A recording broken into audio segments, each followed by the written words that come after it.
Always a great start. So, hello and welcome. Tonight we have a guest, which will be Evie.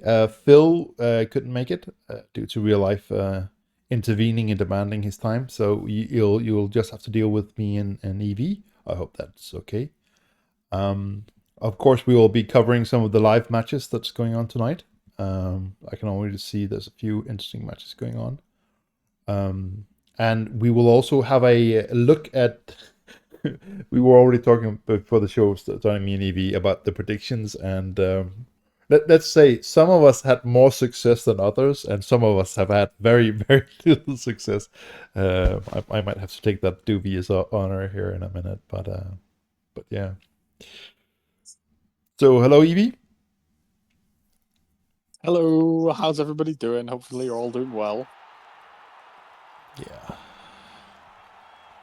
Hope no one has frozen up completely, at least. So that will be in this, at least where I am, shit weather, and also heard from you, Evie, that you are also doing a little bit under the weather, cold in there over there.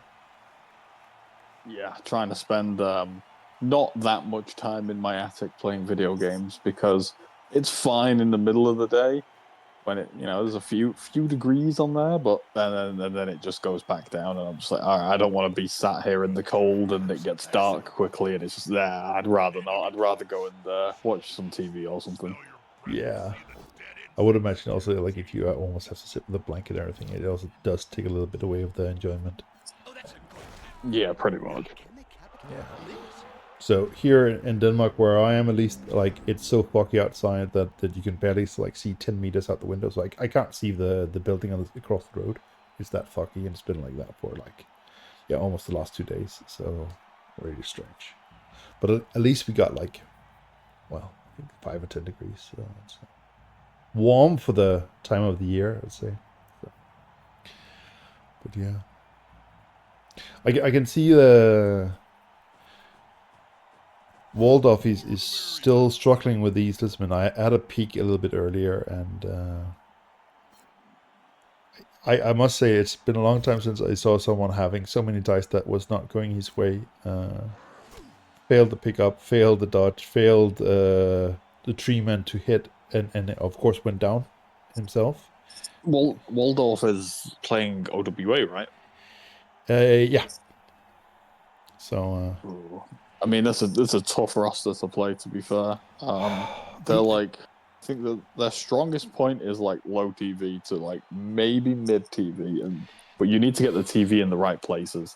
yeah. Um, So I always felt Once you like, go above that, yeah, it goes a bit pear shaped. yeah. Hello, squeaky. I think I would love that they were just as good as the Renegades, because it's all like the same idea, right? But they just don't really work the same way. Like Renegades are quite Yeah. competitive. Overworld Alliance is almost at the same end of the scale as Goblins and Halflings, I think, at least in my opinion. I wouldn't go that far because I mean, I really like Old World Alliance. I might be slightly biased because I think like played OWA 3 times. Yeah. One of them was a meme team that was just like all over the show with randoms or well, not randoms. Like basically I let whoever redeemed the player, I let them pick the skills, and obviously they wanted to troll me, and there was a lot of pile driver. Um, yeah, I think I had like a wrestle pile driver catcher, yeah, and then the 2 times I've actually played Old World Alliance, I had a movement 9, agility 2+ blodging uh, catcher, which is just incredible. Yeah. I think, So that, however, that kind of makes me cheat a little bit because I just have to kind of edge the tree forward a bit, cage up a little bit, and then just kind of poke a hole and make a break for it. yeah, I could be wrong here, but I think Waldorf might have gotten a blitz on the second half here and had managed to steal the ball. Oh, Halfling Pro, this is going to be fun. Ah, could have been amazing. Bounced around there for half an hour. But yeah, I think like Renegades have, of course, the three big guys that can go stupid.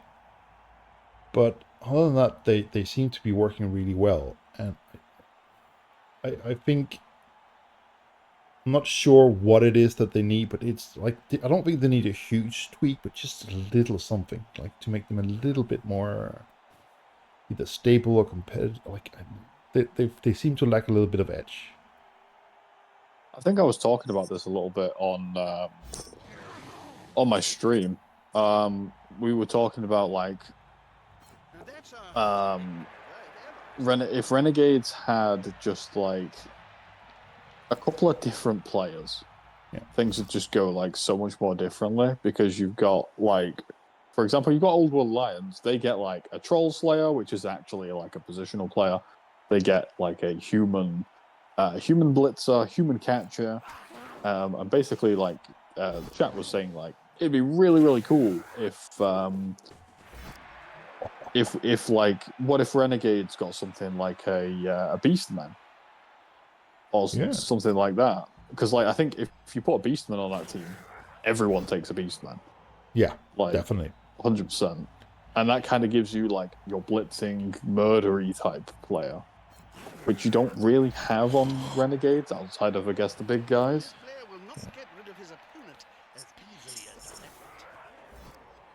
Ooh. I'm just having a quick check on the Batgiller Orcs versus Ringtail Skaven game. There has been a lot of murder. I mean, Wow. to be expected. Waldorf managed to get the touchdown. I would say that was definitely some good dicing there. Ooh. Oh, okay. The Apo has worked. Oh my. What are The we having a peek at?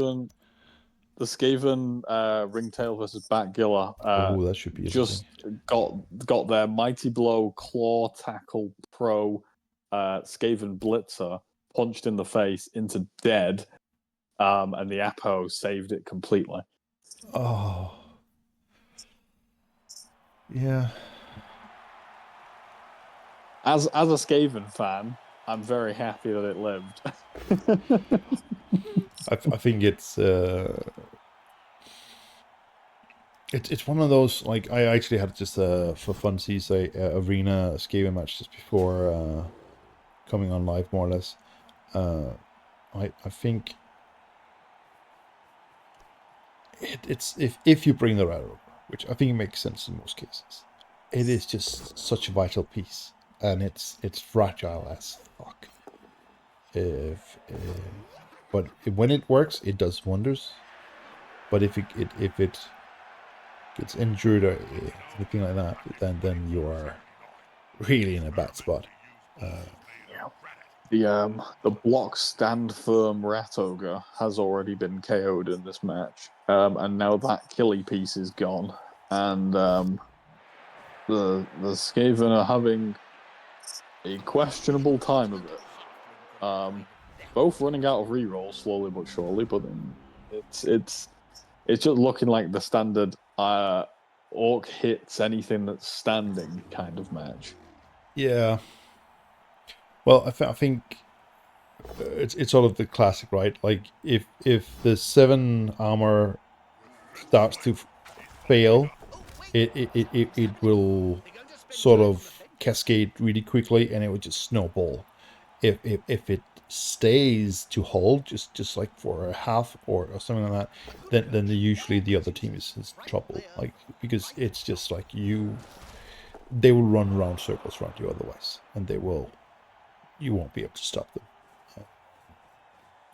I mean the orcs.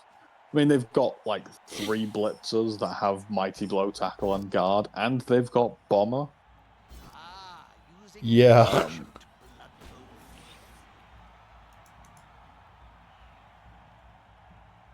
I don't think the Skaven is in a good spot here for sure. No, I think Skaven's fine here. I think next turn you're moving over, you're blitzing Bomber to try and kick Bomber in the face. Oh, no, ain't no Bombers are going over for a foul. Yeah, you're just ignoring Bomber now. You're just taking all that open space. Look at it. Yeah. Beautiful. I Like, think the Orcs have sort of gone for a I will bash everything, and yes, you get a touchdown in return. yeah, but like now you're not stopping. You're definitely not stopping Skaven from scoring at this point. No, Like there's definitely a lot of space over here that you can claim. Like, and with 3 gutter runners still on the field, free to roam. and Skaven don't need much room to begin with. No. Oh my god, I just saw the skill from that gutter runner there. That is a... God. Wait, the one on the floor or the one The, that's minus armor? the one with armor break. Yeah. I think I'm next match day, not this the current one. I think the next day. I think I'm playing Ringtail. I'm not looking forward to meeting that gutter runner. 1, 2, 3, 8, 11. No, there's 12. Ringtail has 12 players. I'm surprised that gutter runner is on the field, I'll be honest. Yeah, I think I'm guessing here that the kicker was off the field because he felt he didn't need them, and then he used the rest for high pressure. Yeah, I'm guessing, well, it looks like Skaven's received the ball. And I imagine they wanted the kicker to make sure that it was a more likelihood of a deep kick. Which I guess Skaven actually, do kind of want. No, because since Orcs have first turn here, right? They have received. So Orc were receiving, and the Skaven has picked the ball from them. No, because like Orcs are on turn 5. No, yeah. Sorry, they're behind. No. Yeah. They're behind. Yeah. No. So, yeah, makes much more sense. A lot more sense. I'm surprised that the Skaven didn't do like a withdrawn offense. Yeah, especially with like the gutter run like that. It looks like the Skaven just been like, I have a rat ogre, I've got a nasty claw player, I'll fight the orcs, and then it's not gone very well. No, it does look like they've been. Let's be polite here and call it struggled a bit. Yeah, like I wouldn't like I'm not fighting the orcs here. No. But generally, you don't want to be fighting, like, unless you're like something like Nurgle or Chaos or Dwarves or something. You don't. Okay, suicide bomb. Oh, double KO. Good job. Great value. You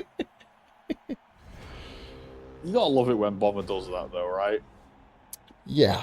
Well, because I mean, that's why I hate Bombers so much. I'm glad that they're banned in the ladder because it's just like sometimes it rolls a 1 and kills itself and maybe kills something else with it, and then it's like, oh, well, that's kind of shafted the Orc drive.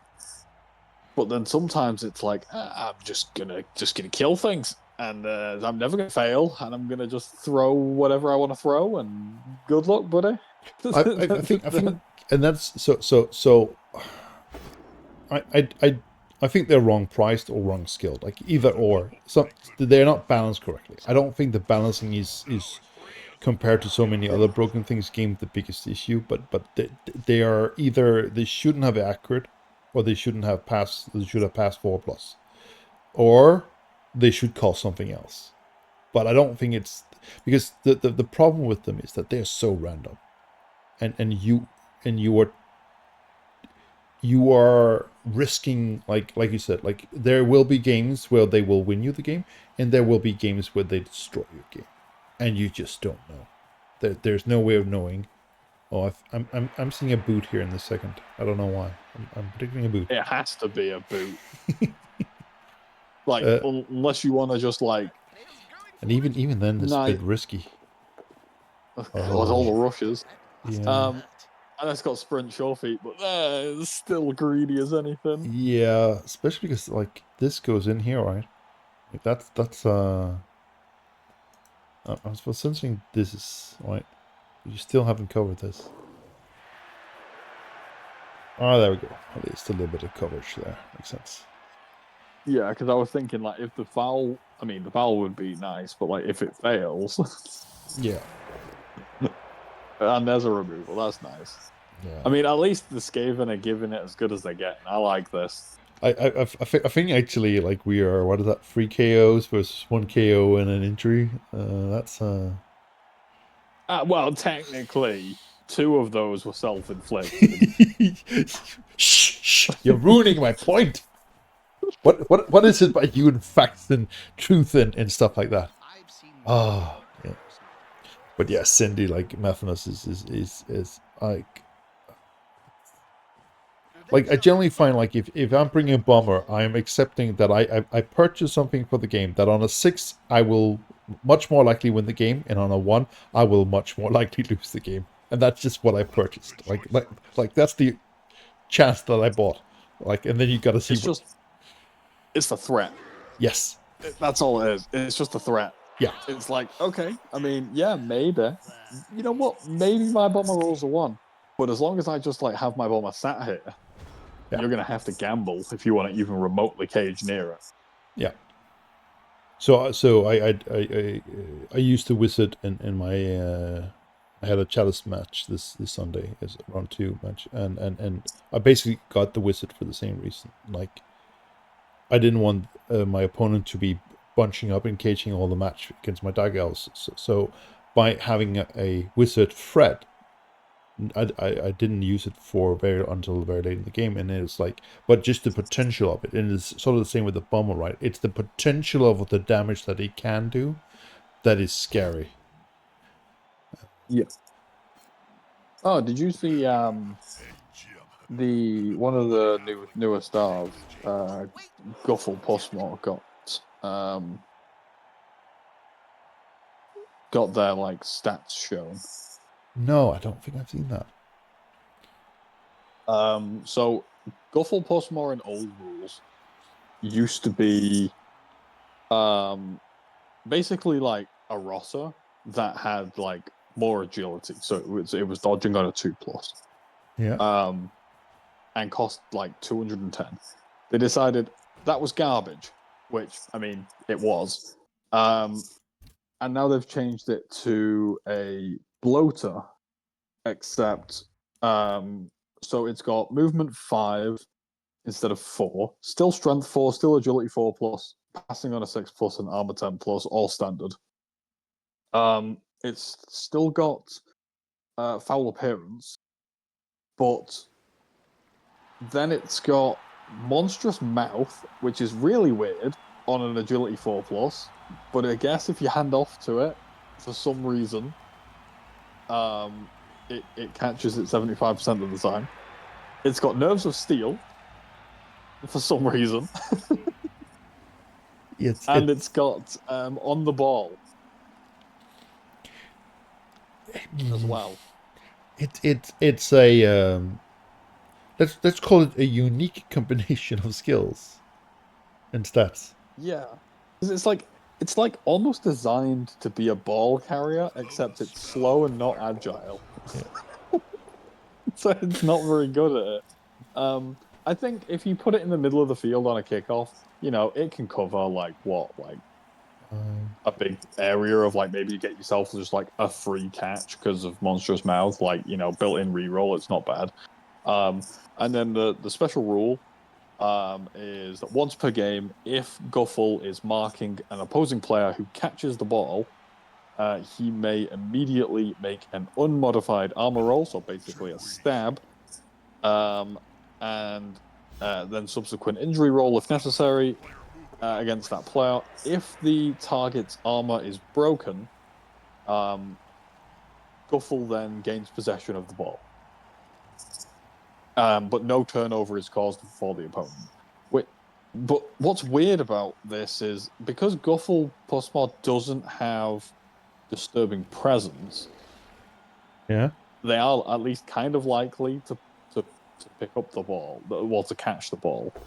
And with on the ball, as long as Guffle's not marked because he ain't dodging anywhere, and is kind of, within 3 squares, can kind of just like shuffle over, mark them, they catch the ball, goes, nah, no, you don't, stab, puts them on the floor and grabs the ball for himself. That's Which I think might be reasonable. And he's only, well, I say only, but is 180k. So I think that's about the same as Bile Rot. yeah. You might see him a little bit if you look at your opponent and they're like, oh, they're like they're gonna pass the ball. It might be just something sneaky you can throw in, but I still think Bile Rot is better, and Bile Rot's still not great. No, I think it's sort of like it seems to happen with quite a few of, let's call it their. Are we gonna go for a one-turn touchdown here, or just stop it?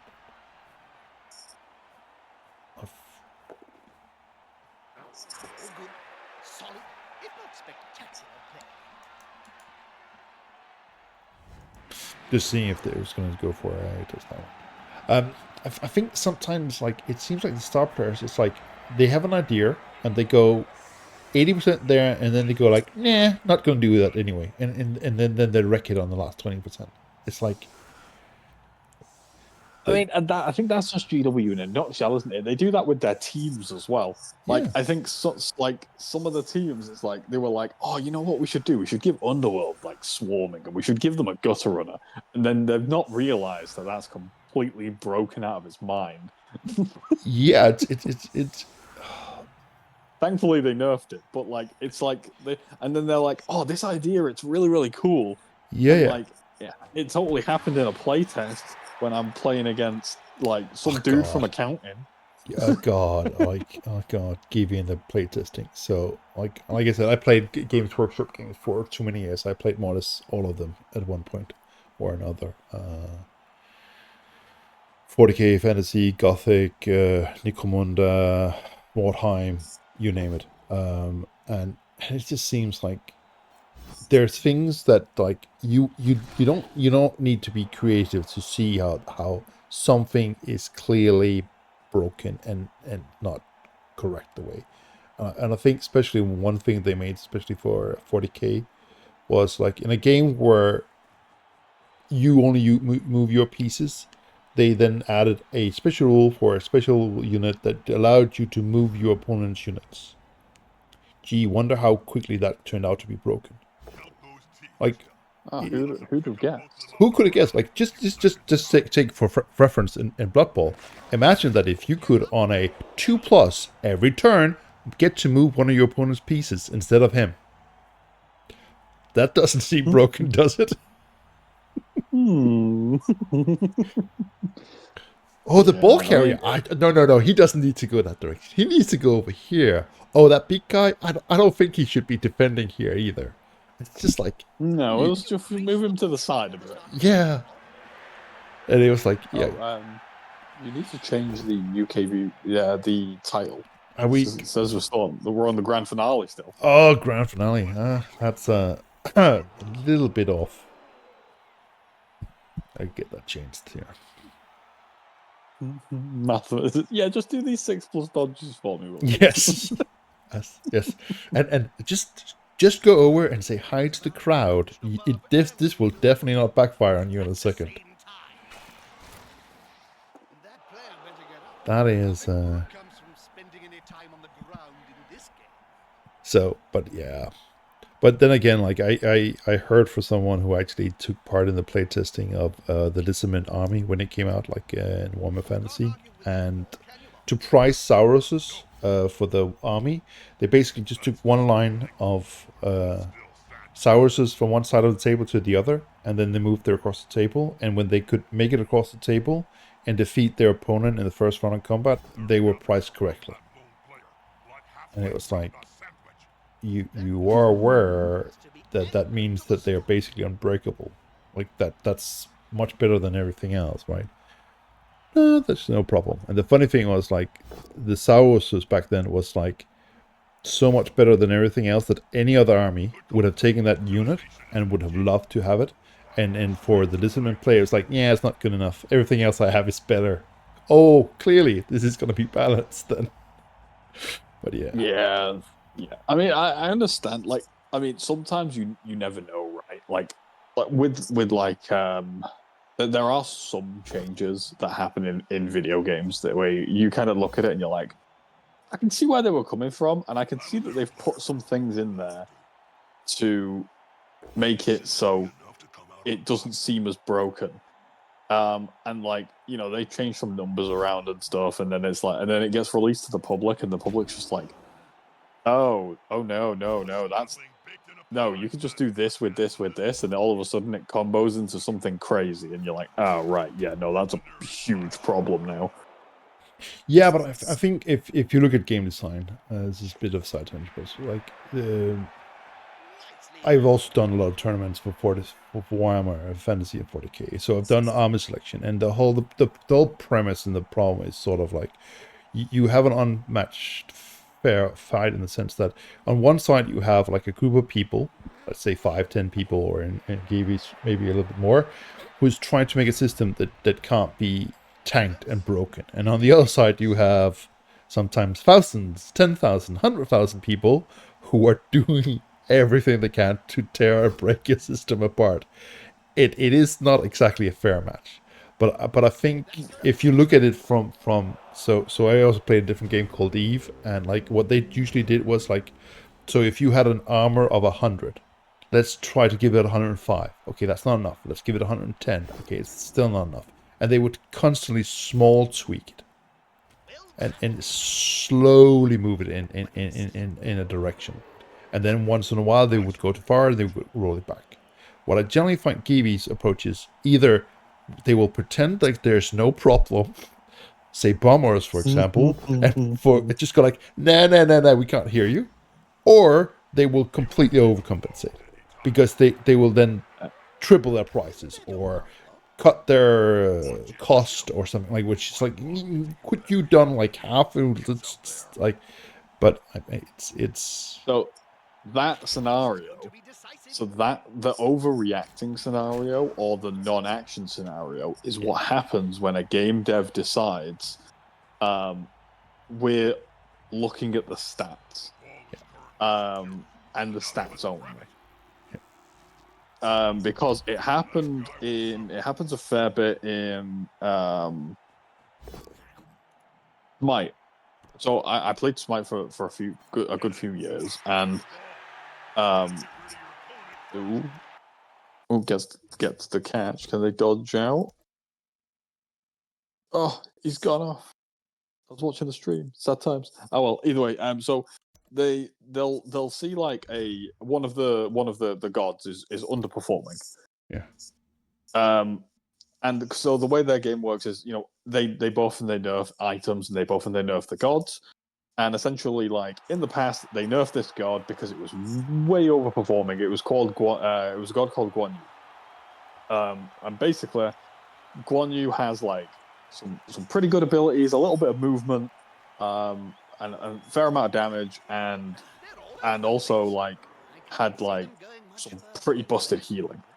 But the healing was on a short cooldown, but all of those items weren't very good. So all of a sudden, that god kind of dropped off into oblivion, and they buffed the items a bit back to like where they were when Guan Yu was strong, and no one picked him up and was like, nah, he's bad. And then they like buffed Guan Yu a little bit more, and then everyone's like, nah, he's still bad. And the devs are like, we can't really buff him anymore, because if we keep buffing him, we know from the stats he's very, very good at this stage. So And then instead of saying we can't do that, they went, screw it. You know what we're gonna do? We're just gonna keep buffing him. Every patch, we're gonna keep buffing him until people realize how good he is, and then we'll just nerf him again. yeah, I think Just that's kept giving him little bits more damage, little bit more healing, little bit more proc shred, a little bit more movement, and then all of a sudden people were like, "This this character is the most broken thing in the game. The devs have been like, he's been like that for like 3 months, but you lot just haven't listened and seen it. Yeah, I think that's also one of the things where it's like there's the perception of things, and then there's the reality, right? Yeah, And I 100%. think especially when you look at balance, you often see that sort of where it's hit from time to time, where there are some things that are, at least on paper, looks broken, and people are crying their eyes out. And then when you start playing it, it's actually not that broken. But because people have already set their mind, they will not sort of take that into consideration.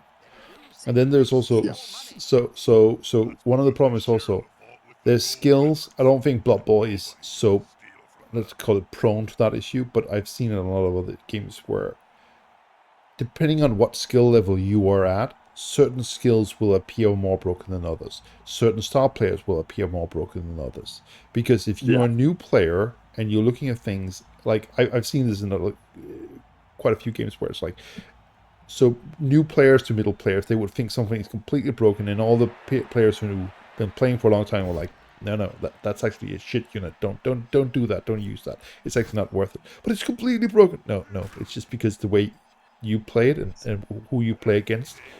Yes, there it works, and it's quite useful. But if you actually know how to play around it or something like that, and Yeah. It's I mean, I'm going back to Smite again, but yeah, god damn it, it's like Smite when it's like the low levels don't know how to deal with lifesteal. yeah, And obviously the characters that do really, really well with lifesteal, that have lots of tick abilities that can just proc it all the time, and they just like, you'll hit them with an ability, they'll go down to half HP, and then all of a sudden they'll just go boop, boop, right back up to the top again. And you can't ever kill them because they've got all this lifesteal. And yeah, then once you climb up to a certain level, you're like, yeah, no, everyone just buys anti-heal, and then they just get killed every single fight. yeah. And I think luckily, I think it's to some extent, like Blood Bowl isn't so prone to that, but I think there is still certain aspects of the game where it's like, if people, at least in my opinion, depending on what skill level you're at, are thinking something is broken that I don't think is broken, or vice versa, where it's like, no, this I think is, that I think that's what that happens with. Um, I think that happens the most with agility teams. yeah, Um, like when you're low skill and you see a Skaven player that just like runs past everybody, grabs the ball and scores on you, and you lose like 4-0, and you're like, I couldn't have done anything about that. And it's like, well, not really. There was a lot of things you could do. You just don't have the knowledge of that yet. no, or what usually is what I, so I go back and watch my replays of matches that I don't win. Um, and generally it's like, sure, you also have bad dice once in a while, and sometimes you just have terrible dice, and that's also part of the game. But like in most cases, it's like, no, you did something wrong. Maybe the turn before, 2 turns, or even like 3 turns before, you started doing Yeah, something that eventually caught you up in like this little box over here where you had to do something, and it just didn't work out. Funny enough, because you needed a modest infinity lock to do that. Like, yeah. but yeah, I and I kind of agree with you, Madras. Like, it's like people don't like having to adjust their playstyle to counter others, and I do feel like I kind of agree because with the bomber part, but the problem with bomber is just that like it's not really adjusting to bomber. It's just you have to try and stay away, right? Um, and you have to stay away from it and just hope it rolls bad. But like when you're playing against agility, and you're playing bash, or you're playing agility and you're playing agility, like I think that's when the mindset needs to change, and there needs to be some adjustments made, because if you can't adjust to that, that's where your problems are going to be. But the bomber itself, I mean, not only do you have to change the way you play, um, but it just means that you get. I mean, it just sucks for like 50k, and you have to change the entire way you play, and some teams can't do that. Like some teams, like dwarves, like and to some degree orcs and stuff, like they're going to cage up and they're going to hit you. And they can't outrun a bomber if the bomber's protected. And they're not really fast enough to go after the bomber either. So it's actually sort of funny because when I play dwarves, I have less issues with the bomber than I have when I play with orcs. And it should be the other way around, but I just find it easier. Yeah. I mean, the thing is, like, it depends, right? Because I think if you're playing dwarves and your opponent doesn't protect bomber, then you've just got block tackle. You probably just kill it. Yeah. But like, if someone's just using bomber, not necessarily to throw bombs every turn, but just like keeping him at the back and just kind of just waiting for you to kind of trudge forward and engage, because at some point as dwarves you have to engage. That's when the bomber comes in, and it's just like, Are you right. Are you telling me that when I play throwing dwarves, I'm not playing them correctly? I mean, I think you're playing in a fun way. But I'll be honest, like it's as weird as it sounds when it comes to dwarves. I mean, I don't really like playing against any dwarves, but if I see someone with like 2 troll slayers, I'm like, oh, this person knows how to at least have a bit of fun. Yeah. If I see like no troll slayers and just like 1 runner, 2 blitzers, and a bunch of linemen, I'm like, this person's boring. Yeah, it's the sad version, right? But I think for me, it's also this, like, going back to where we're sort of like, I find that there's a lot of things in the game that affects how you are supposed to play as a ball team. Like if you're playing elves scheme or something like that, like the weather, the inducements. Like there's a lot of stuff that can affect how you need to play the game. And the bash teams are not affected by the same way of the generally by the inducements, but definitely not by the weather. Like there's much more of the weather that will affect how you, and the same for more or less everything else on the kickoff table, right? So I also think that's part of the issue why the bash team gets so upset with the bomber, because there's all of a sudden something that they actually now need to take into consideration and change their playstyle. And they're like, no, I should be able to be allowed to bash in all circumstances, regardless of whatever comes, right? Whereas wow, that sack is gonna cost. Yeah. That you that Yes, it is beyond comms for sure. Sorry, carry on. Yeah, but I think it's just that where as a ball player, you have to adapt to like whatever team you're playing against, whether you get or whatever. And it's like bash teams like no, I'm supposed to be allowed to just bash to fix all my. Oh god, I'm glad I'm not these orcs. Yeah, I mean the thing I think like the worst thing about Bomber is Bomber used to be really bad, because the way like interception rules were much more dumbed down in the old rules. It was like, if you intercepted the ball, you automatically caught the ball. Yeah.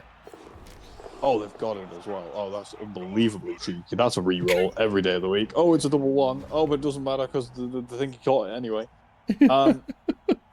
So, like, Lucky, in unlucky. the old rules, it was like, you roll to intercept, and it was basically like, if you roll a 6, you now have the ball. Haha.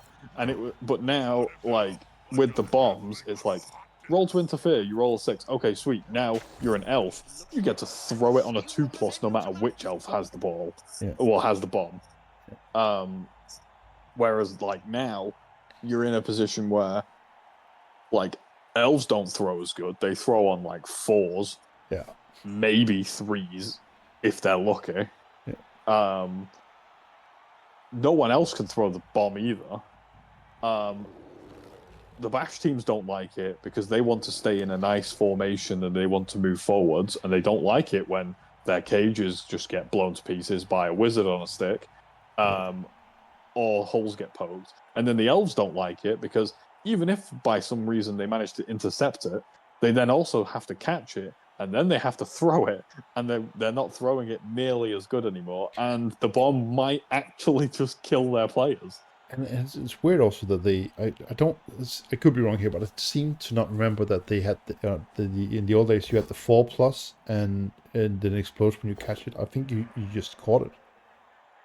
You didn't have. Yeah, like if you intercepted it, you just caught it. That was it. Yeah. Like Now it's a now four. there's the extra step. Yeah, it's a 4+, and then you also are worse. Everyone is worse at throwing. And also, on the one time you actually manage to roll a miracle, intercept it, and catch it, bomber dribble slot goes, it blows up anyway. Yeah. You're just like, why? Just why? Why does this exist? I know bombers were crap, but like you didn't have to go overboard with it. No. The Skaven looked like they were in a great position. Now they're in a bad one. Yeah. But I also think it's funny how like you can tell like the difference quickly. Like if you want to see how broken the bombers are, you just take the Goblin bomber as baseline and you just look at what you get for 10k, and then you go like there's definitely something wrong here. Either the Goblin bomber is wrongly priced, which I think it also is, but I definitely don't think that for 10k it justifies that difference. Oh, I don't even think the bomber on the goblins is badly priced. I think it's fine as it is. It could be a bit cheaper, but it's fine, right? But like it's definitely, but like bomber dribble snot and Cindy are like just ludicrous. Like not only are they just like, oh, you get accurate. You get a +1 to passing. You get a special rule. Yep, and you for 10k, basically you get a skill, a stat buff, and a special rule for 10k. Like who thought that was a good idea? And the thing is, you know what's really crazy about all of this? I don't think anyone would even remotely care if that was the case. If they were on stunties only, if you could only get Cindy and Bomber on the stunty teams, I don't think anybody would give a shit. no. But I think for better and worse that goes into a slightly different discussion about like game design and stuff. It's like I don't like the fact that you have teams that you have deliberately designed to be bad, and then you try to give them stuff that is then broken to compensate. Yeah, Like but I that. still think goblins are like, well, I mean, flings are a different like kettle of fish because the flings are a bit scary. But like, if you're talking about like goblins, I mean, they can have bomber and it would still be bad. Yeah. So the funny thing is, I find goblins to be much more useful than I find flings. Like flings, I can't get to work, and I think it's just more of my play style than it's the flings are that broken. I think it's just my Well, play style. Doesn't fit the with the. problem with the problem with flings is that not that they're broken or anything. It's that they're just like extraordinarily cheap and they don't give a shit about anything because they just like, yeah, I'm just gonna use this nice and busted star player. Like that's the plan. That's it, basically. They're just like, I'm gonna use the like it's basically like Underworld. They're like, I have like one good player, which is my gutter runner, the rest is fodder. And like it's kind of difficult to get any sort of hit on a player like Griff, who's I mean Griff's also fucking stupid, but like you've got a player like Griff that's got block, it's got dodge, it's got um movement, six, sprint, sure feet, fend, whatever at strength 4, agility 2+, whatever the hell else you want to throw on a player, plus a built-in reroll and a special rule. And then you're somehow supposed to deal with Griff plus 2 trees. And if Griff has the ball, you're supposed to get anything better than uphill dice on a blodge fend player. Like that's just not going to happen. I think my biggest problem, and I think it's either the dodging needs to be more stable, or the 5+ movement for the halflings that needs to be fixed. I think in some way, because it just makes them too immobile. Like I think at least for my playstyle, that's why I prefer the goblins. The secret weapons also help, of course, but I find the difference between the movement 5 or 6 is just too big of a difference. Because It is, yeah. with 5, you are not moving anywhere. Basically, everyone else is at least your speed or faster, right? And if they're not faster than you, they're dwarves, and then you're in a different kind of problem, right? And it's like, yeah, yeah, and like I like the fact that they get the cook, and it does actually make for some interesting, let's call it Well, you say gameplay interesting. dynamics. It basically just means that like, oh yeah, you're playing low team value and you don't have any block. Yeah.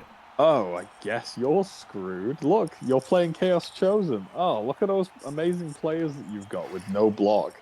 Yeah, you've got horns. Yeah, you've got some strength 4, but you ain't got any rerolls. And we've got Griff, 2 trees that don't have loner, and a bunch of dodgy players that you can't even hit.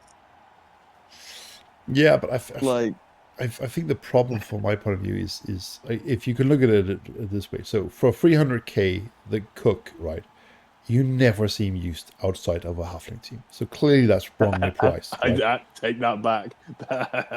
I saw a team in the arena mode, and I was creasing, absolutely dying with laughter because it was a human team that had like 11 players and like basically sacrificed everything. They basically had like 2 blitzers and a catcher or something, and then they took the chef. Oh God. Well, I think well, I'll put it this way. I hope they were doing it for a laugh, They were because getting results with it, and it was so funny. yeah. Because I think for 300k, the cook is just not good enough. He needs to either be more stable in actually guaranteed to reduce more rerolls than he does otherwise at random. That ghoul needs to die. That ghoul is disgusting. Yeah. I mean, well, that's the thing, right? You don't want the halfling master chef to be more reliable at stealing rerolls. I might disagree. No. So here's my thinking, at least. So for 300k, you are in the range of inducements where if there's 300k difference between my team and your team, I'm gonna need some serious help to have a decent chance at combating that difference in team value, right? And then the cook is just not going to cut it. So either he needs to be reduced in price, like if the cook was 200k, I think it would be justifiable. Otherwise it needs to be more stable if you want to keep it at 300. The problem with keeping it at 300 is then you need to make it more expensive for the halflings, because at 100 and making it better, I think that will become broken. Yes, but again, then we're back to this thing. I don't think the team should be fixed by giving them overpowered other things, like for example, a cook at a third of its price. Like I think weirdly enough, I actually think that the chef is like absolutely reasonable. I do understand your point about like if I'm 300k down, I'm in big trouble. I also do think that you've got to think about what team value you're both playing at. If you're 1,000 team value fresh team and you're going against 1,300, not much is going to help you anyway.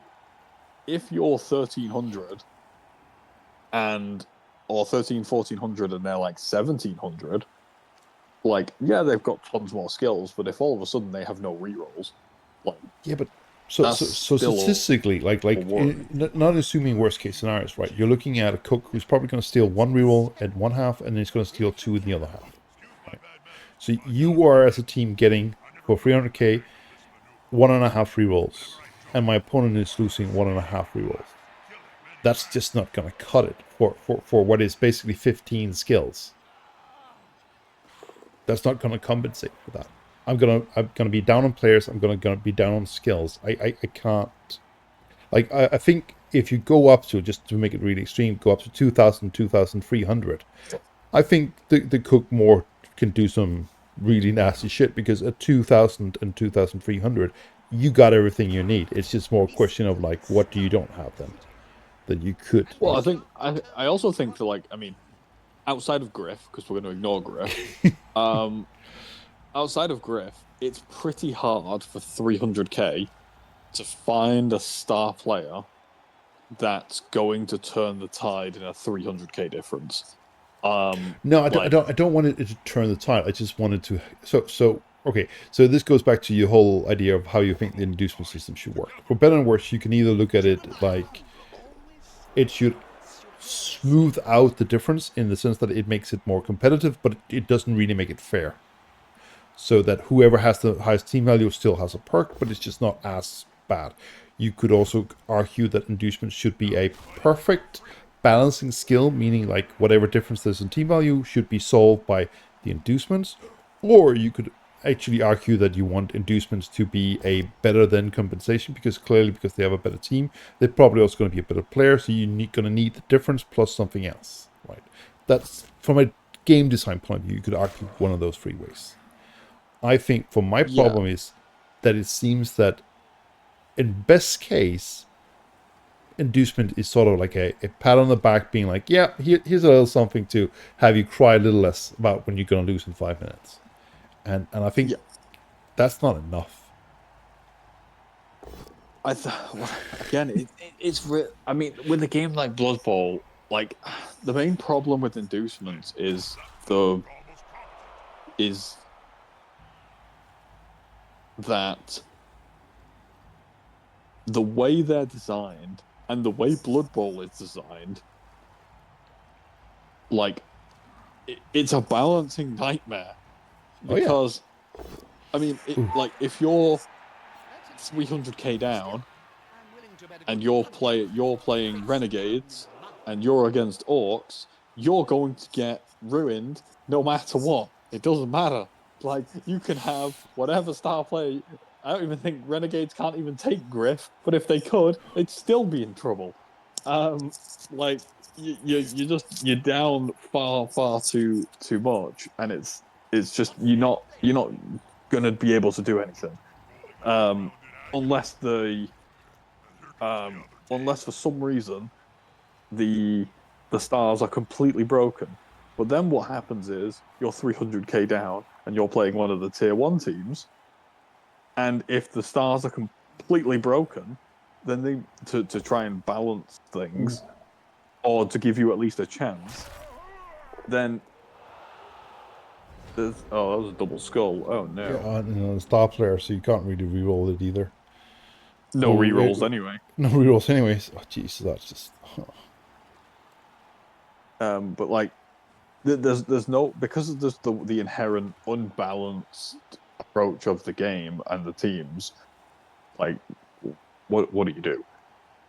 Yeah, but I think that goes to the core of my problem with the balancing in Electrik, in Blood Bowl. It is that on one hand, it wants to be a competitive sport where things are balanced. We have team values to sort of iron out differences. We are trying to make things even and balanced. And on the other hand, Games Workshop sometimes just goes, I don't care about balance. Let's just have fun. Let's put something in that is random as fuck, and it just screws everything. Yeah, I think that's the main thing, right? Like sometimes GW is just like, yeah, screw it, and then sometimes they're like, okay, we might actually need to put in some balance here. Yeah. And what GW you get on any given day is completely different. Yeah. Because if you were to go for, lack of a better word, like you want an inducement, like, so the easiest way I can compare it to is if you play golf. I don't. But if you play golf, I have played golf. I've tried a few hours and it's fun. I'm not going to be doing it as a part time, but it's all fun. Anyways, handicap, right? The idea is that you are to take two players who, if they play at the top of the game, should have a similar score, and if not, then they should be more or less balanced out by the handicap. So it becomes more or less a by doing so a fair sport for regardless of your level. Like in a perfect world, right? Yeah, that's Ghoul is a nasty motherfucker. Yeah, we don't talk about that ghoul. No, That we ghoul don't. has got too many We don't stats. talk about him. I will send a silent plea to Prem East to somehow make him unable to participate in more games. Take that inducement as you like. But the one of the things you can also take for me that is really weird about how the game design is built is you can technically in Bubble have two teams that have exactly the same skills, the same players, rerolls and everything, and they're two different team values. It's all like, are you telling me that team value is just a pointless number that we are using, or does it actually matter? It does not matter whatsoever. No, but like, the problem is it that there's does. just That's so the many things problem. in the game that is connected to that team value. Should it matter? Like that's the problem, right? Team value matters, but there's ways to abuse it, which is the problem. Yeah, Um, this is why I absolutely like. I have flip flopped on randoms so much. I've been like at the start of the game when I didn't really know as much about randoms and stuff. I was like, I don't really care about randoms. They're a non-issue for me. Um, then I went to then people were like, we want to get rid of randoms, and I was like, I don't know, man. Like I kind of like randoms. They're kind of fun. And then I went, randoms are a bit of an issue, aren't they? And now I'm just like, I hate randoms. so from my point of view is that from a game design purpose, like for warning, just to be fair for those of you who don't know, where I studied game design at university, so I'm completely biased on this whole thing, right? So take it for what it is. But you cannot have a system where you are conflating two rewards at the same time. And what I mean by that is like, so you have on one hand you have a system which is if ooh, that was no no oh my god. Oh, it's stunned. You know what? That's deserved. Oh, that's rough. For creating an abomination. That's deserved. Wow. Jesus Christ. He you can definitely deny the touchdown. Question is almost can you I don't think you can deny the touchdown. yeah, you take the catcher and you just move it over here. Go one more, Kapsa. Go on, one more. Oh, we should go one more. And then we could Well, also it's foul them with the like halfling. Anyways, but the problem for me with the randoms are that you on one hand conflating, like, so you want to give a incentive to the player that makes me want to pick the random over the choice, which is fine. Like I get why you want to have some randomness because otherwise it's just design teams, right? So by trying yeah. to fix the design team issue, you introduce randoms. Makes sense. Good. You want to reward people for doing so, because if you're not rewarding people for doing randoms, why should I do it? So there needs to be some reward to it, whether it would be gold or a +1 to a roll on a table or whatever. Like there needs to be some reward for you, otherwise there's no reason to do the. So making them cost less star player points, in my point of view, is actually a quite valid approach. You are giving me incentives to do it so. But what you are not supposed to do is then also do that it reduces the cost of team value, because team value has nothing to do with this. And now you're rewarding me something that has a very different effect that has nothing to do with this. And that breaks the system. I am in 100% the same boat. Yeah. I don't mind randoms if you're like, ooh, that's not good enough. No. Uh, that's no touchdown. Yep. Oh my. But at least the ghoul gets to live. Um, Sad. so like, if you're going to, um, like, so the main thing is it is the team value thing that breaks the randoms, and Yeah. it's not even because um saving team value breaks the game, right? It does a little bit, but it's not really egregious.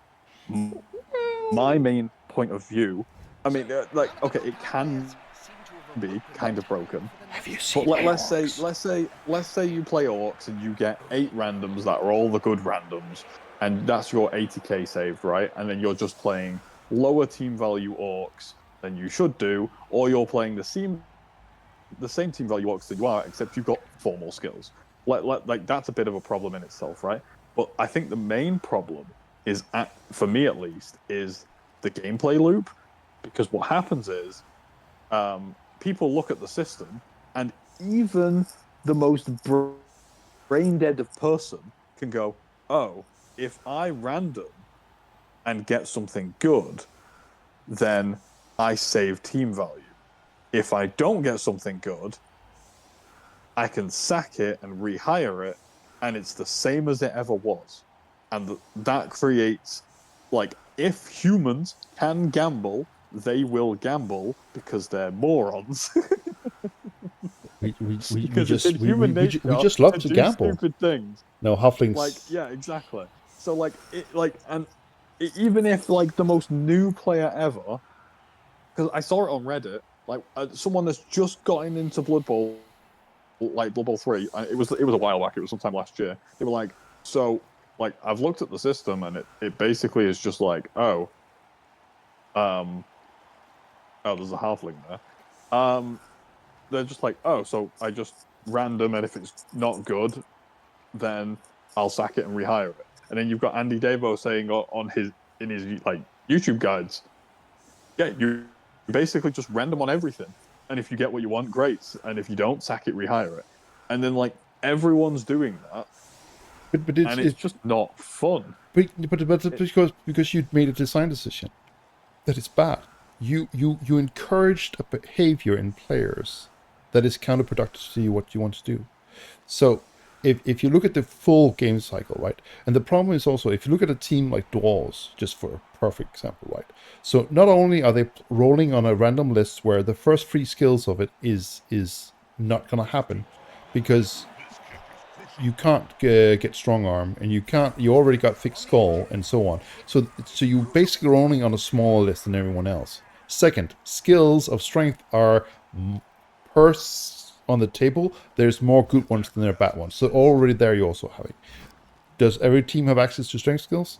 Not to the same extent as dwarves have. And if you're especially Then you've rolling on a got troll slayer, because it's frenzy, it can't get grab either. So again, you're reducing the reps. So that means that dwarves are really prone to being able to. On top of that, dwarves don't die that you get an often. MVP every game, Yep, and you which get is just a free random every game. yeah, and by having a team where no one almost dies, you have enough gold to keep replacing your players at all times. If you're playing something like Wood Elves or Skaven, you're gonna struggle to keep bank. So you're Yeah. giving dwarves a huge advantage on something that is purely bad It's design. I mean, I think dwarves definitely probably benefit the most, but like it's any high armor team basically. Oh yeah, Like any but high armor team will end up getting to a point where they are very much like absolutely fine money wise, and they can just replace their players that don't yeah, random well. true. But I think especially high val and strength axis, because the strength table skills per list is probably like agility and passing is horrible to roll randoms on, because there's so many flops Well, on yeah, the I list. mean, like, passing is a stupid and just awful skill tree to begin with. It's got like 2 good skills in it, at most. Um, I think the I think random strength is very, very, very good because some of the killy skills in it. It's got the pitch control skills in it of guard. Um, Stand firm, and grab, it's got stand firm and grab and that sort of body stuff. blow, I think guard. I think next best is probably general. Yeah, But if you see someone with random general skills, you're never like, oh, like that person's like random to tackle. It's like that's reasonable. It feels okay, and there's not very many misses in the general tree. You've basically got shadowing that sucks. Everything else is probably like fine. And then you've got mutations which are like half a good, half a bad. Yeah. It depends on the player.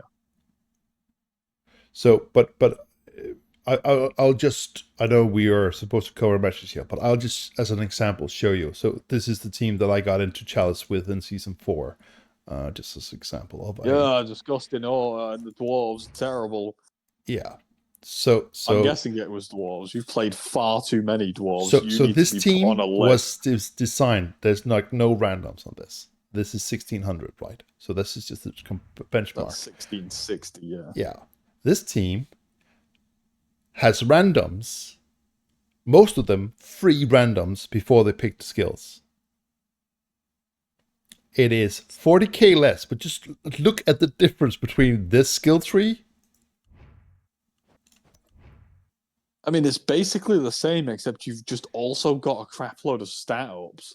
Stats ups and more skills, and it's like I said, like this is why the randoms is so fucking broken, especially for teams like dwarves. You can like there's even a guard. Like it's only because he's got this armor bust that he's not like a perfect player. But other than that, like this is just disgusting. And it's because you're conflating team value with what should be an incentive to pick random skills. And team value. I'm guessing most of these. I'm guessing all of these players basically have just like one or maybe two randoms each. No, free. 3 randoms each. Yeah. If you have enough matches, you can go for free. And if you have something like no statistics, 86 matches. And that's what the math goes completely broken. Wait, did that made it to Chalice? Yes, this made it to Chalice. I think it actually made it to second round. And then I double snaked 2 turns in a row and then lost to a different team. But other than that, I was doing well. But like yeah, I was about to mention that, Tector. This is like 86 matches, 56% win rate made it to Chalice. yeah, because okay, so if you want to game the challenge system, at least how it was in the old days, especially with something like dwarves, you would play a lot of games and you would deliberately lose once in a while. So you would keep your SR down, so you get easier opponents, so you get more skill points, so you could build your team faster. And then once you have played about like 40 matches and you had a really nasty team, then you just started to win. Because well, yeah, I mean, we back to this thing about like what will players do to break the system. This is what you can do, but it's not supposed to be about this. At least not today. So, but I think that's another reason of why there has to be like concede penalties, right? Like, no, I didn't concede. No, I didn't concede. I just deliberately chose not to win the matches. Yeah, exactly right. But like, this is like as a side note of like concessions. This is another reason why there needs to be concession penalties, because not only would people just be like, I'll win a game, concede a game, win a game, concede a game, or they'll just go, that team looks a bit killy, I'll just dip out of that one, and so on and so on and so on. I agree with you, Tector. I agree. But like, people will, if there's no concede penalties, and you've seen it with Arena, people will just go, oh, I'm not winning. All right, I'll leave. Oh, I'm not winning. I'll leave. But I didn't even concede. But what I did was basically I would play the match for just making star play points. So I wouldn't be chasing the ball, and if I had the ball, I would score if but I wouldn't be spending a lot of time protecting the ball. I would just be hunting for star play points, meaning maximum rolls, right? You're technically not losing. You're just not optimizing your odds for winning. And then you come into this really nasty gray territory of like, yeah, we like say in UKBBL, like to also keep it a little bit relevant, right? You're not allowed to concede, which I think is a good idea. on the other hand, it's all like, where's that gray line between when does, like, so you're losing badly, you've got like half your team injured, and you start pulling your players away from the skirmish line and where everything's happening because you don't want to take more damage. That seems reasonably fair, but all of a sudden you're not going for the win anymore. So you are now playing the game for a different purpose than winning. And whether that is to protect your team or generate star player points as a new team that you like, you're playing in a league and everyone else has like 10 skills ahead of you. Yeah, you could win maybe 1 in 5 games, or you could try to build up your team a little bit quicker. Which is that okay? Is that within the rules? And I would get into that gray area of ethics and morale and stuff like that. And you can't write rules that covers that because you are trying to interpret people's intent.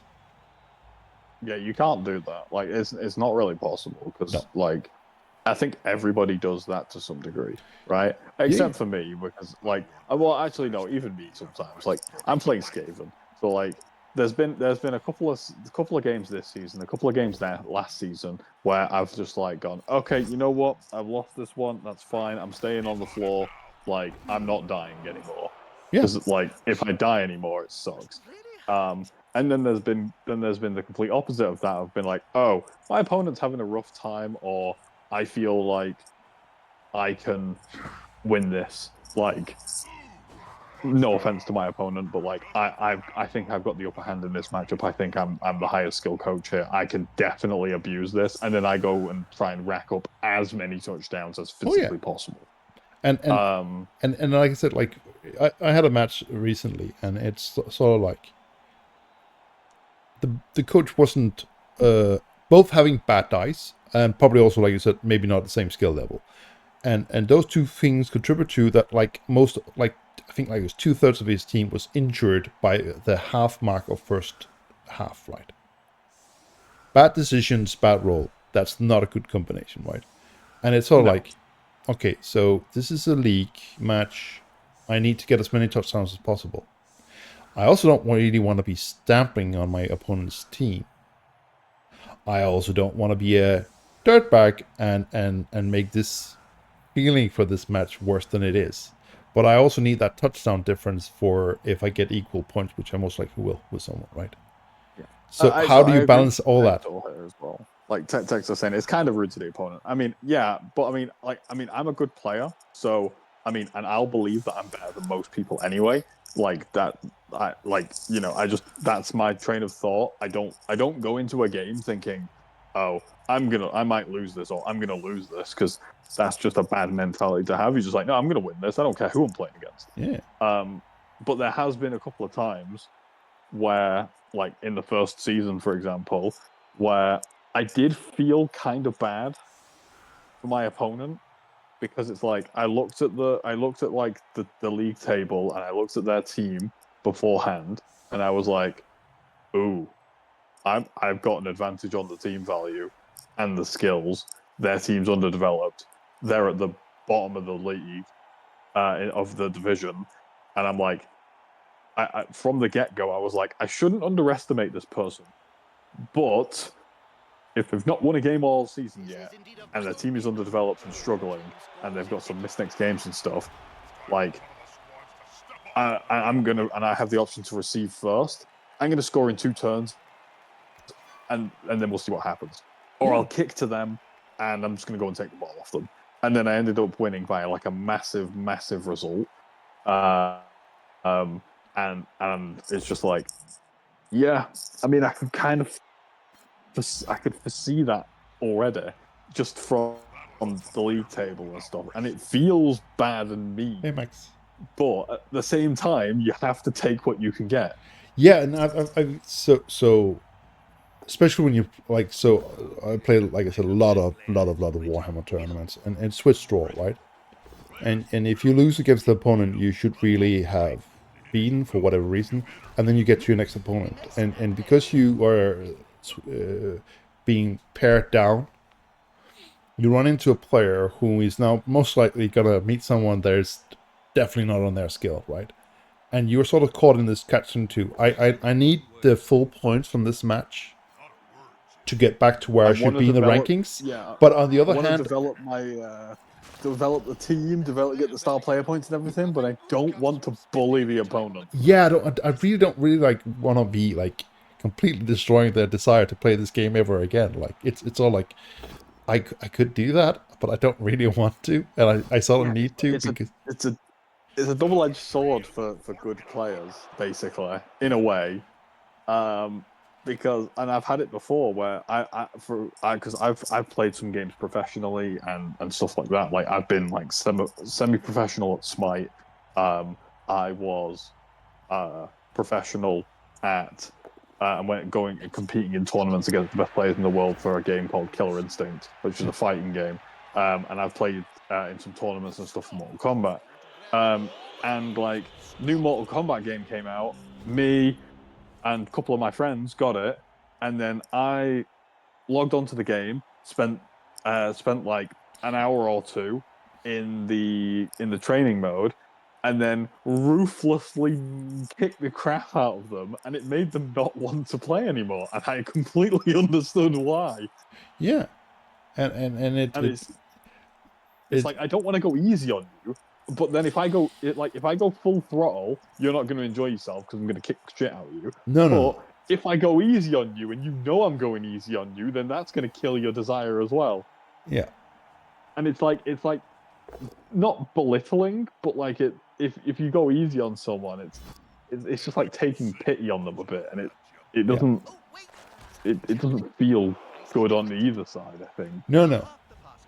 And that makes it really hard sometimes because especially like if you're trying to teach someone who hasn't really played the game much before, either like completely never before or something like that, it is a fine balance to sort of hit where you wanna challenge them so they feel like they're engaged and can actually do something that matters in the game, even though they keep doing the wrong thing. And on the other hand, you also want to be like showing them like what the game and what's the fun side of it, right?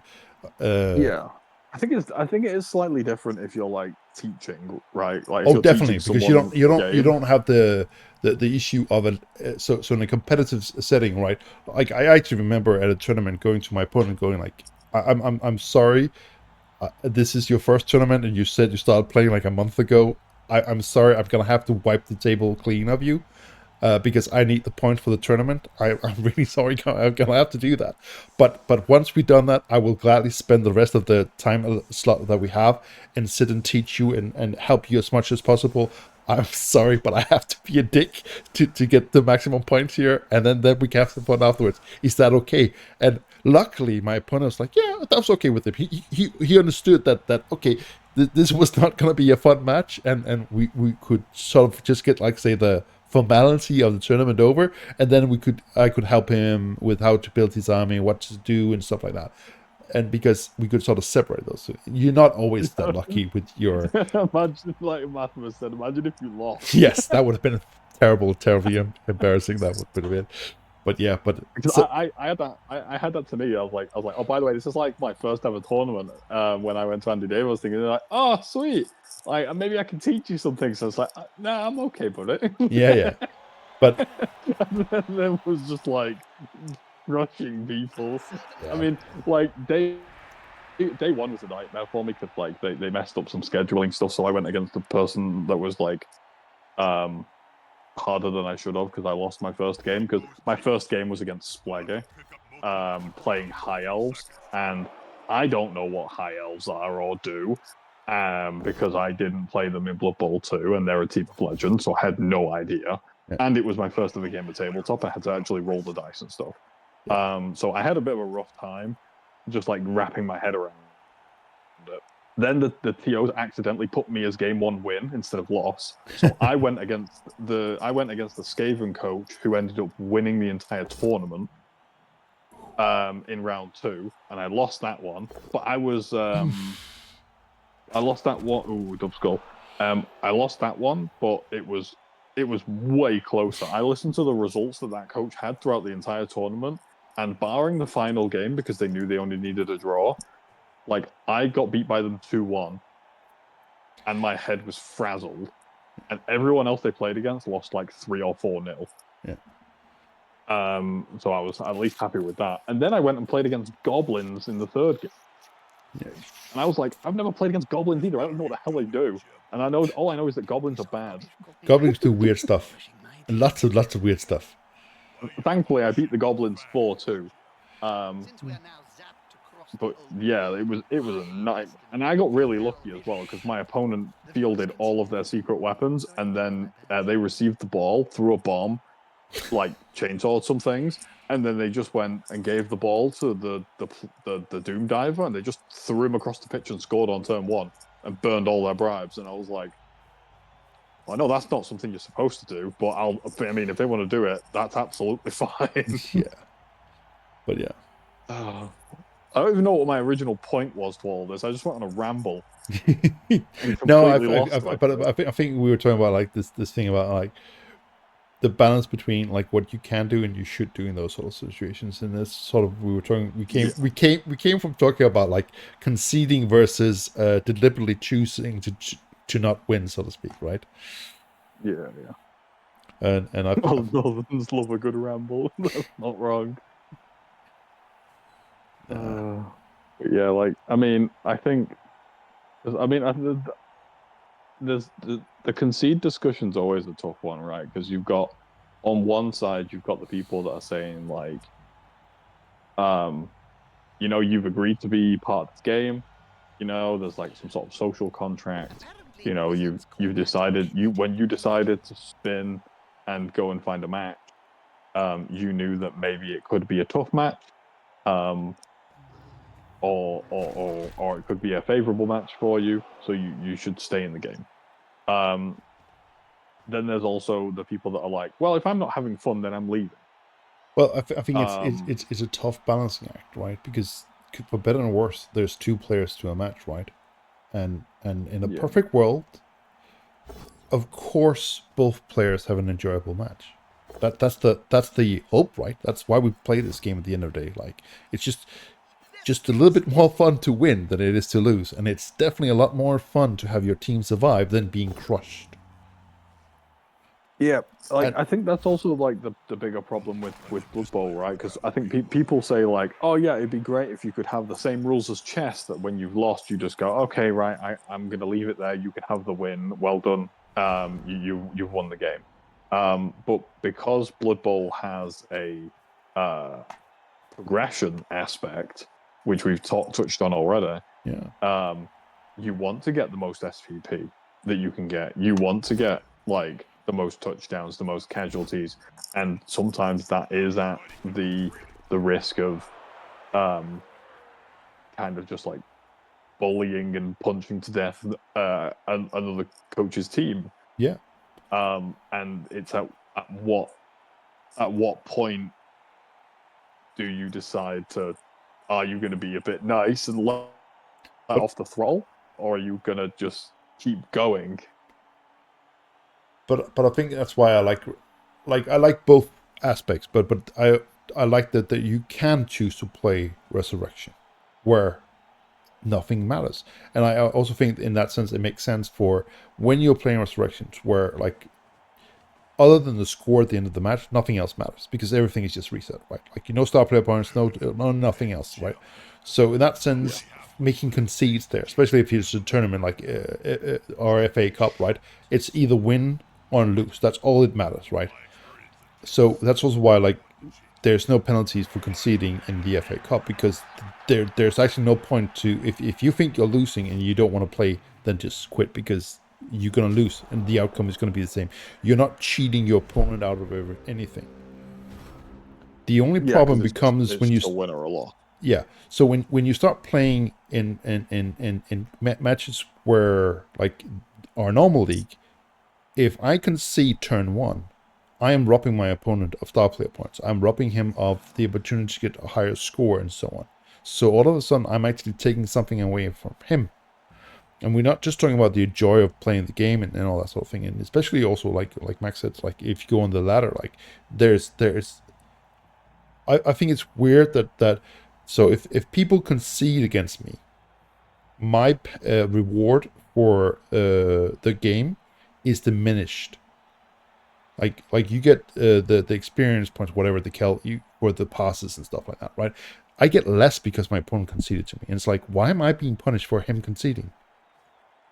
That makes no fucking sense. I think, like if you concede, I actually think they should do it the other way around. Like if you concede a match, whether it be an arena or a ladder, you get no experience point for the match, because it's like, you conceded, here's your penalty.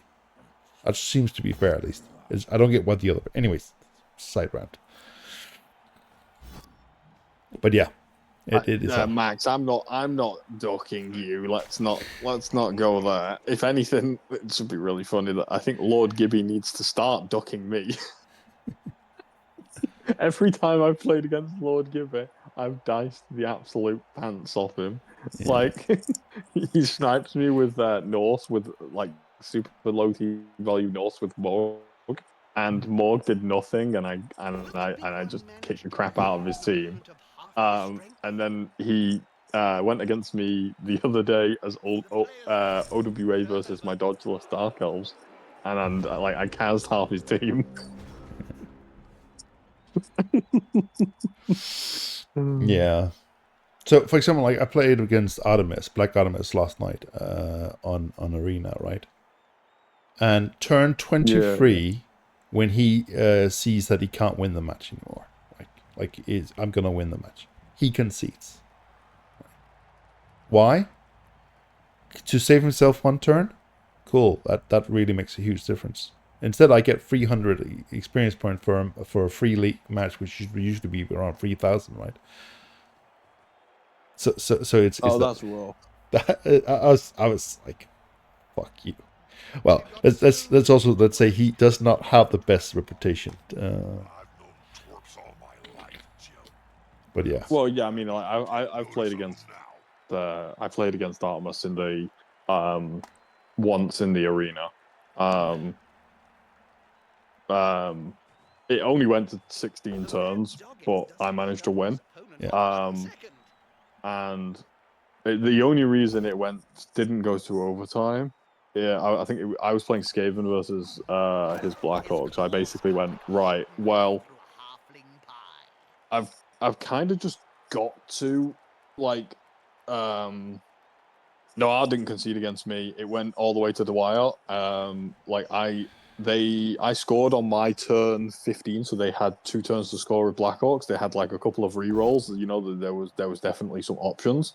And then basically turn 15, Troll went stupid, and I was like, no moving forwards for you. And then they moved the Goblin forward anyway, because they were going to move the Troll forward anyway. And then I basically went, right, okay. I'm just going to... I only had like 7 or 8 players left. So I man-marked all of the Blackhawks that were on the field, and then I did a 3+ dodge with my Gutter Runner that had sidestep behind the Troll. So it was marking the Troll and not the person that was going to get the ball. And then basically I was like, right, you've only got one option. You have to do a bunch of dodges with some Goblins because none of your Blackhawks can do anything. And then they won in 9 the first dodge, and I was like, nah, victory is mine. And it was just like, yeah, but like that's probably the only reason. And also that was in like the first week of the arena as well. Ever since after like the first like week or two, it's just been like, and people realized there was no concede penalties. It just turned into it did just turn into the into just like, oh, I'm not winning, okay, concede. Yeah. And it sucks for the XP side of things. Yeah. Because like you said, you could have ended up with like 3,000 XP there for a full length game, wherein you didn't end up getting that because someone conceded one turn from the end. Yeah. No, so at least in my logic, I would have said, like, if I had conceded, I think it would be fair that I only got 300, or even I shouldn't get any, right? Like I'm. Yeah, you shouldn't be punished. They should be punished. Exactly, but XP wise at least. So someone has gently shown me that Galento's School from Hell has now gotten another salad crease, and it's now a legend player, level 7. Jesus Christ. So it now has movement 9. Do you want to do our prediction stuff? Because my phone is on 6% battery. Yeah, I think we will do that. I just want to show And here it's this 10 lovely o'clock goal. too, so it's getting there. Yeah. Oh god, don't show the wheel there. Oh god. Wait, did it get another movement point? Yes. Yeah, of course it did. Terrible. Yeah. That's Disgusting. nasty. It needs to die. It definitely needs to die. So yeah, that's gonna be a. Someone needs to kill that one. So should we start with yours, mine, or Phil's? I think we should end with Phil's. Yeah, we should start with mine because just in case I have to go, we'll have. So I'm hoping my phone survives. Okay, let's start with premise and the famous goal. So you should be able to see this on your screen. Tell me 2 seconds if you can see this. Yeah, I've got my laptop. I'm watching on the stream, so I should be able to see. So your prediction was Deadman, Ceremony, Lord of Memes, and Muppet. Yeah. And so Muppet's doing very well. Ceremal's doing very well. I think Deadman's having a bit of a rough season, unfortunately, and Lord of Memes is having a I'm going to draw against everybody season. he's having a test season. He's trying to figure out how to draw against everyone. But yeah, so I've got one kind of nearly in the middle, one that's having a bit of a rough time, and I've got 2 of them that are in the top 3. So I'm pretty happy with that. Yeah, I think it's pretty. I think it's pretty good because also, like you still have 2 in the runnings. Like they're not guaranteed that they will win, but there's definitely in the runnings for they could actually end up winning. So since we were trying to predict winners, I think that's not a bad spot. Yeah, I just need to curse Corn Knight a little bit so he loses a couple games. Yes. I might have to second that, but especially since he knocked me out of the playoffs last season. And I would prefer not meeting him again.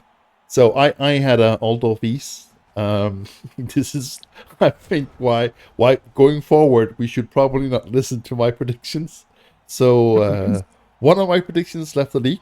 2 of them is respectively the second last and third last, and I have one who even best case scenario is definitely not gonna make it. So all those East predictions, there is no chance that I will have predicted the winner already, and that's pretty bad considering there's still 3 play days left.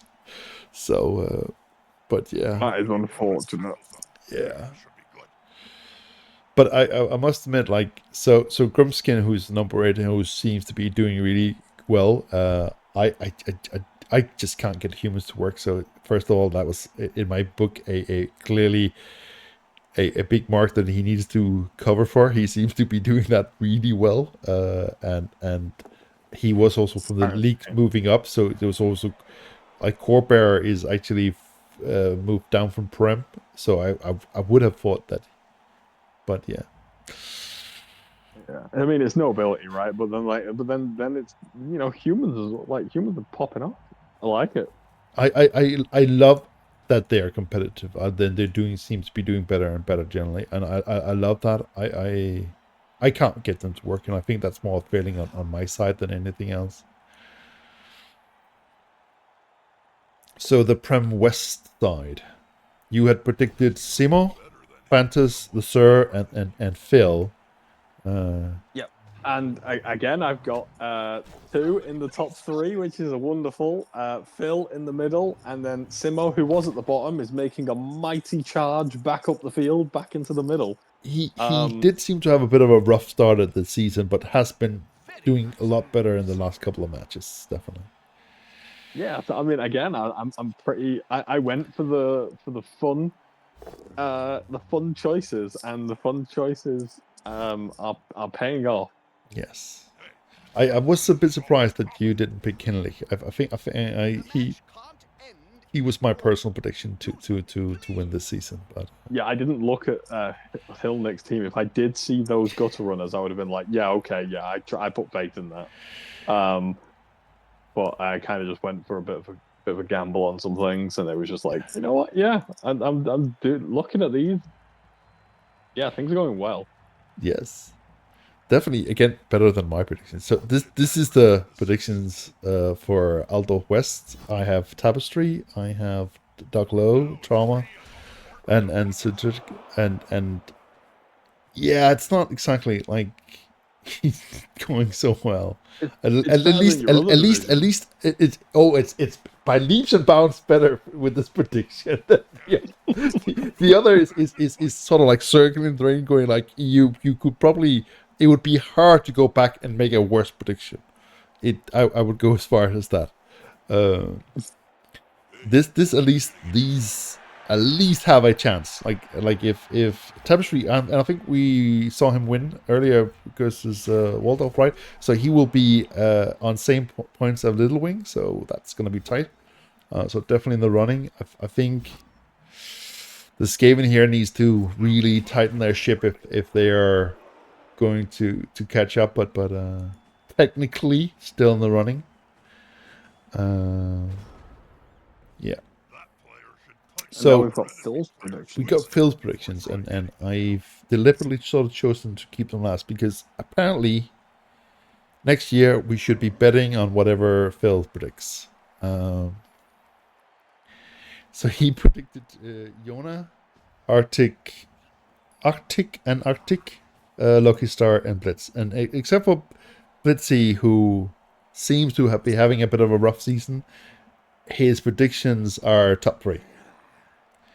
So that is pretty I think impressive. Blitzy's been having a rough season Yeah. in UKBBL, but has also been having a bit of a rough patch in the ladder as well. Yeah. So yeah, no, I'm not entirely sure what's going on with Blitzy at the moment, but No, not because having a great time of it overall in any he's aspect. he seemed to But have a really good season last season, and I think, like, at least from my experience of playing Elven Union, you are really depending on your dice. Like if you have good dice, there's nothing you can't do, and if you have bad dice, there's nothing you can do to save your ship. Like it's just gonna yeah, go down.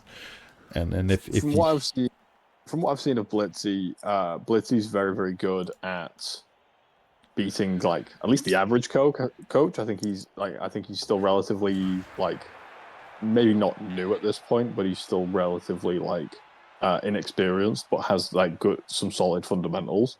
Um, so like the average coach, like I think he's just got that bit of an edge. But now I think he's gone up a division and something, and he's going against some more well-rounded and solid coaches, and maybe he's had a little bit of bad dice on top. Um, I think maybe he's just like hit that wall at the moment, but he's going to have to just improve to get over the hump. also sometimes I think Simo in Prem might have sort of also that moving up that league, you have a team that is slightly maybe underdeveloped, and some teams, especially something like Pro Elves, they really struggle if they are out of, like, not skilled enough compared to their opponents. So it could also be a sort of like a team uh, life In cycle. combustion, Yeah. yeah, because I mean, if you like Elven Union, they're basically like ride or die by blitzers and catchers, and if the catchers die, then you have a really big problem very very quickly. Yeah. So that leaves Colsa Hills, and uh, Ooh, I'm in the Colsa Hills. exactly, not just that. Like, if Splicky wins this 8 match, I think he might have played earlier. I can't remember. He could technically be top three, and you are at the midpoint of the league. So even like his worst prediction is still within earshot of actually being in the running. So I that is some amazing predictions. Yeah, I had a definite rough start to the season. Um, didn't have enough of a bench. Didn't, and then had some missed next games. Basically, just like my first like I think 3 games were all losses, and I was not happy with the Skaven at all. Then after the third game, the I had enough money and I had enough like of a team that wasn't missing, and then I started. I think I've gone like 5 games now where I've not lost one. I've won 3, drawn 2. Um, and I managed to beat and draw against people that are above me, which has been really nice. Like we've got Mathimus in the chat, and Mathimus is currently 5th place. I managed to get the 2-1 win there recently, and I managed to get a draw against the 2nd place team. So definitely had the first few games were just really rough, and then since then I've just been like, right, it's time to climb now. I finally, like, after the redraft period, I managed to get a bit of a bench going and get some more skills. And yeah, I know you're still solid. You got, like, Mathimus got the worst dice ever. It's like she had 2 mighty blow tackle guard blitzers and got a grand total of 1 Kaz, which I appoed to be completely fine. Oh, yeah, that sounds rough. And first block of the game, Mathimus made the decision to leave a catcher that had block and sure hands, I think, exposed, as it was the only player that could go in the spot that they decided on their setup. First block of the game, my blitzer that has mighty blow and tackle called Mathimus. Bam, straight dead. Oh, yeah, So it was a good game for the Skaven. yeah. So, but I think if I'm assuming what Tractor says is correct, so it's not that way. But Tractor said that Splicky is getting an admin win this week. That means basically the prediction is correct on 1, 2, and 3, and even you. So that is a solid prediction, and I especially think it, at least from my point of view, it's very impressive considering like Hills is at the middle sort of middle-ish of the our divisions, right? So it should be one of the more volatile leagues of what you could find here of different grades of players and stuff like that. So it makes it even more impressive. I was super tilted a few games ago. Like my last 3 games, well, I managed to beat 6th place and 5th place, and I would have, in my opinion, I would have beaten 2nd place if I would have been able to try a 1-turn. But as I went for it, my rat ogre got sent off by the officious ref, and I was fuming. Yeah. I was just, and then I had to kind of settle for the draw because Simply Simple is a good coach. So I was like, you know what? It's Necro. I can't really like reliably kick, like score kick, and then like rely on them making a mistake because they didn't make a mistake in the first half. And I was just like, you know what? Fine, I'll take the draw because against 2nd place, like I'll take the draw there. Yeah. But you need the dice. So I played my second round challenge match of this last season yesterday, and was a bit unlucky that he scored on his drive in his half, and then in my drive in the second half, I first failed a 2+ catch. The wizard fails to work on a 3+. Then I get snake eyes, and then another snake eyes after that. And funny enough, that really meant that I lost another touchdown. So it's just like one of those games where it's just like, yeah, that's it's not my day today, I guess. And sometimes you just have to sort of like, yeah, go and cry behind Yeah, the shed. it's like sometimes that happens, and you just gotta go. You know what? Just gotta grab the tilt, throw it to the side. I'll deal with that later. I need to just continue with this game for now. Yeah, yeah. Right. I am gonna have to call it there. I'm on like 2% battery, but it's been absolutely wonderful doing a touchdowns and touchbacks episode again. It's been fantastic. Thank you everybody for kind of tuning into the stream while I've been here. I'm not sure how long it's gonna last after this, but it's been really awesome just kind of chatting tonight and having a bit of a laugh, reminiscing on the predictions and stuff. But I'm gonna bow out real quick before my phone dies. But yeah, I'm always glad to be here, and I can't wait for the next one at the end of the season. And thanks for having me on again, Archangel. And take care, everyone. I will pass them on, and we'll double down on what was being said. It has been enjoyable, and hopefully I'll catch up with you all guys later. And just a small detail, we have rebranded. When I say we, I mean I. So it's now called All Access because I felt it was just a little bit easier to say than touchdowns and touchbacks, because it's a little bit of a mouthful. But hope you all have a good season and have fun until next time. See you. I will send you on to Miss Beltry. And hope you all either stick around for that or have a lovely evening. Bye.